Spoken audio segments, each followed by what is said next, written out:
Star Boys Network.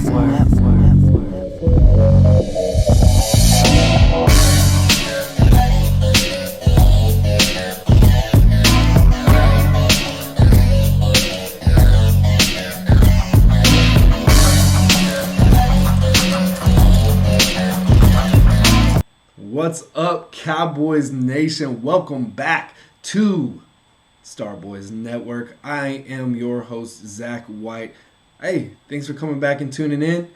We got a lot of great stuff coming up to talk about. And guess what? We're victorious again. Look at us. It's a beautiful, beautiful thing. And we're going to dive into this game.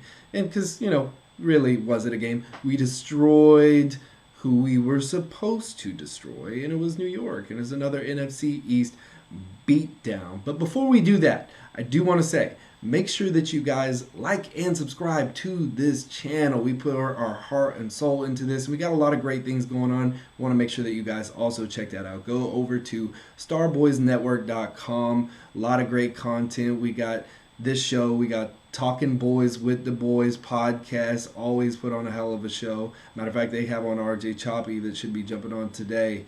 So make sure to tune into that as well. And we have the Star Boys Report with our very own J.A. Massey. A lot of great stuff. So make sure that you just stay in tune with us and everything that we have going on. But we are going to dive into this game. But before we do, we are going to have a little fun.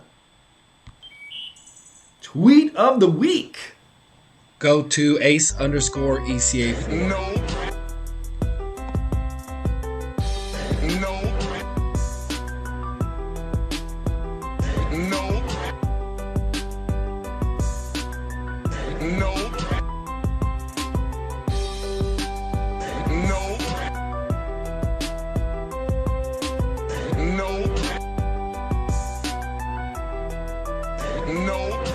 Well, like you said, they don't have a lot of explosive plays, so they're kind of dinking and dunking and getting yards after the kick. Extra men on the rush. Prescott airs it out. Lamb got it. Touchdown, Cowboys. Shut up, bitch. Some picks this year for sure as Prescott steps into it. Cooper, touchdown, Dallas. Shut up, bitch. To take on the Cowboys of Oklahoma State. Prescott airs it out. Wilson. Shut up, bitch. How about them Cowboys? Yeah! Can you smell what the Cowboys are cooking? That's right. That is right. Ace nailed it. Give this man a damn award. And James Bradbury, you have 24 hours to write an apology letter. I want it addressed to Dak and company. That's how we would like to do it here. That's exactly how we would like to do it. And wow, you got dunked on, sir. And you should apologize. You should absolutely write a letter right now, today. Today. It's so sad. But speaking of this offense and the way that we really owned the Giants and owned their defense completely, we have to give out game balls. It's game ball. And it goes to none other than Mr. Zeke Elliott. 110 yards rushing, 2 touchdowns. And yeah, I could have picked anybody. There was a lot of great play on this team. A lot of great players did great things. But Zeke, 452 yards, third in the NFL right now. So what does that mean? He's back. He's back. He's got 6 touchdowns also on the year. He's back. He's doing great things. He's doing 2016 Zeke things. And you know what? Again, I could have picked anybody. Right? I could have picked Trayvon Diggs. Of course, what he's doing is amazing, right?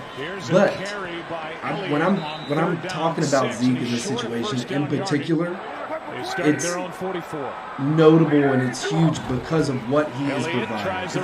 It's not just that he has returning form, because he has. It's the way his physicality.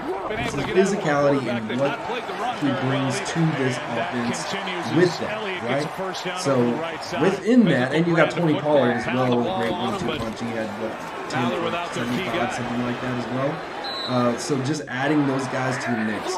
And what that does for Kellen Moore and Dak Prescott and those receivers, what it allows them to do, because they're all focused on the run. They all want to stop. They all know that we're getting 200 rushing yards a damn game, right? And they're looking for a way to stop it any way that they can. So they're all going to push into that. But it's the extra things with Zeke. It's the third down. It's the always falling forward. It's the hard yards that he gets, wearing out that defense, keeping them on their toes, and then you can use RPO and get creative like Kellen Moore has. And that's another great thing about Kellen Moore and what he's doing. And right now, we're 4-1. We're 4-1. The last time we were 4-1 was 2016, and that was a hell of a year. So to see that return is a great thing, and it's an exciting thing. But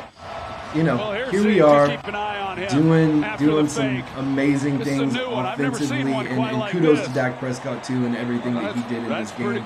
Definitely an honorable mention there. But it starts with Zeke, and it really ends with Zeke, right? So that's the game ball for me. Zeke Elliott is the player of the game. But now we have to go to the other side of the ball. We have to think about everything that's going on over there. And it starts with this man here, Trayvon Diggs. Other NFL teams, 10, Saints, 9, Bills, 9, Diggs. He's got 6. He's got 6 in himself. So he's got more than half of the damn teams out there. Then, 27 other teams? Yeah, that's crazy. What that man is doing right now is so unbelievably special. And we're talking about, if this continues, we're talking about a potential streak. We're talking about maybe potentially reaching, I think, the goal, the limit, the high to break even more records is Night Train Lane. I don't even know who the hell that is. That's 1952, which was a different era. Interceptions are being thrown left and right then. There was more interceptions than there was touchdowns back then. But if you want to break it down into smaller, more recent, the last time any cornerback had over 10-plus interception was Everson Walls in the 80s. He had with 11. So when you start thinking about that's wild. And thank you, Massey, for that little bit of that tidbit of information. But I mean, even Dion won Defensive Player of the Year with 6 interceptions in 1994, right? So we're talking about 6 here with Diggs in week 5. This is insane. It really is. It's insane. But it's really he's allowing quarterback rating right now, or this last game, of 38.6. My God. And I can't continue the praise. And it's not just, guys in Cowboys Nation, and there are plenty, but there are people. I heard a Texans fan today said that he wanted to buy a Diggs jersey. Like, that's how real this is. So it's getting a national notice. And when you got other guys like we have Troy Aikman and what he said about Diggs, it's huge. Talk about Trayvon Diggs and what he's become as a corner here in his second year with the Dallas Cowboys. Yeah, he's so good. I mean, he went through the growing pains last year like a lot of rookies do, especially at that position. Maybe other than quarterback, the hardest position to play. But he's got such great ball skills. I made a reference today during the ball game. He reminds me a lot of a guy I played against and with, and that's Deion Sanders. And Deion's only the greatest who's ever done it. So I don't want to get too far ahead of ourselves, but I see a lot of the same similarities because of his speed, because of his ball skills, the way that he's able to bait receivers. You can do that in college. Rarely does it translate to the NFL. Is he the best in the game? I don't know if he's even the best in the game right now, but he's certainly on that path. And if you're a Cowboys fan or you're with the Dallas Cowboys, you're sure glad he's on your team, because someone who can cover the way that he can and line up man-to-man against a team's best player, it allows you to do so many things in other places for your defense. So Dan Quinn's using him, and he's got another guy in Micah Parsons who's a heck of a rookie. That's crazy, right? That's crazy. I mean, you got guys talking about Deion Sanders. Wow.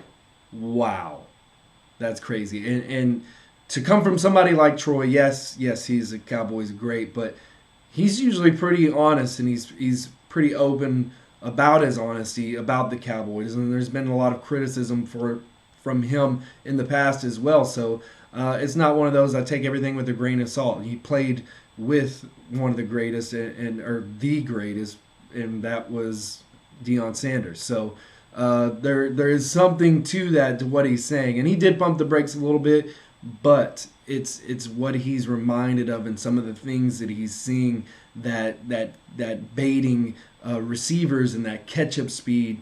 Wow, it's impressive. And it's not only what Diggs is doing, it's what this defense is able to do, because there are some points getting put on us at the end of games, but that's garbage time stats. So of course that's going to kind of put us a little bit more towards the middle of the pack as far as our defensive ranking setup goes. But again, a lot of that is done at the end of games when we already kind of blew out a lead on them, and we've been holding teams pretty well. There are definitely some things that still need to be improved upon for sure, but the potential is there, and it's exciting, and we're just getting to a point where we're not even mid-season form yet, So, and I can also say that about the offense as well, right? Because it's crazy, because you think about players that we're missing on the offensive and defensive side of the ball. We're missing Tank Lawrence, we're missing Lyle Collins,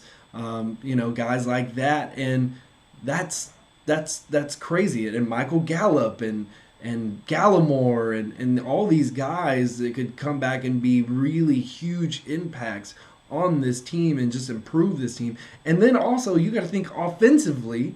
Another crazy thing is that really wasn't our best performance when we're talking about what we were able to do out there. We've been leaving points on the board in some of these games. I mean, you had the interception towards the very beginning, and then you had you also had the fumble towards the goal line. Those are things that that are stopping us from putting points on the board, more points on the board than we would have already had. So there's something to be said about that. We do have to improve, and we will get there. But that's the best part about this. The players that we don't have, the problems that we've been able to overcome, that there cannot be enough said about that. We are growing and going to the top. 4-1, another NFC East beat down. Gotta love it. Cowboys Nation, StarBoysNetwork.com. Like and subscribe here. Catch you on the next one.